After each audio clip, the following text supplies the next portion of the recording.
Okay, I'm going to show you how to solve number 19 from the January 2020 Regents. All right, so it's asking me which statement regarding the polynomial and its zeros is true. All right, so I'm going to take my first answer choice. So if you got answer choice 4, you're in good shape. So my first answer choice is x squared minus 1x plus a. If I want the zeros, I set the function equal to 0. It's already factored for me, so I'm going to tee off, or I'm going to set each factor equal to 0. Now, I can factor this further if I'd like, and I could turn this into dots. Or I could have solved for x at that point by adding the 1 and taking the square root. So I have two answers here. I have x equals -1 and x equals +1. This gives me an answer of x equals -a. So that can't be the answer because it says the 0 is only 1 and -a, but it is 1 and -1 and -a. All right, answer choice 2. So I'm going to take the function and I'm going to set it equal to 0.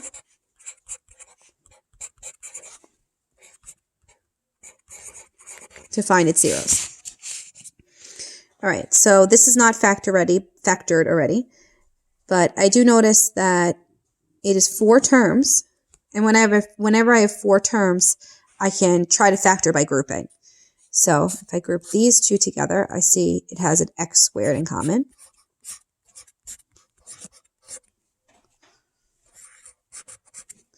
And if I group these two together, I see it has a 16 in common.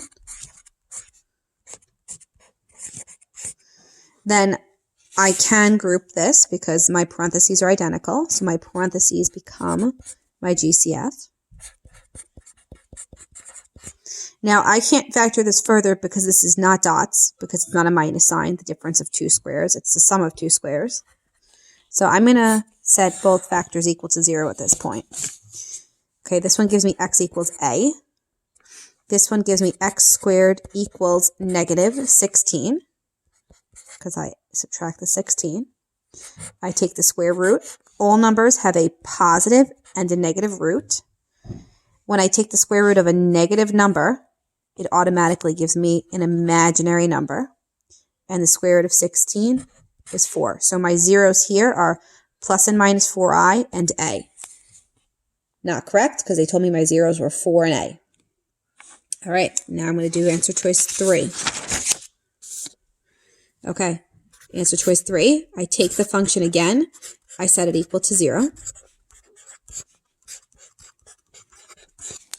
Okay, I cannot factor this because again, this is not the difference of 2 squares, it's the sum of 2 squares. So at this point, I'm going to set each factor equal to 0. This one gives me -a as an answer. This one gives me, I subtract the 25, so I get x squared equals -25. I take the square root.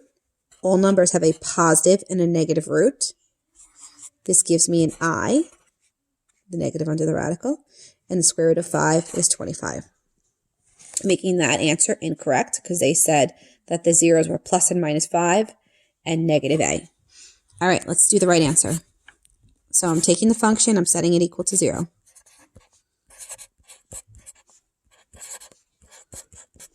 Okay, 4 terms means I can try to factor by grouping. All right, so group these guys together. I get x squared, so I get x minus a. Group these guys together. I could take out a -9.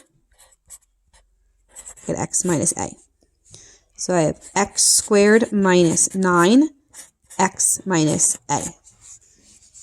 Okay, now this one I can factor using the difference of 2 squares because it's a minus sign. So I have x plus 3 and x minus 3. Setting each factor equal to 0, I get -3, +3, and a, making choice 4 my correct answer.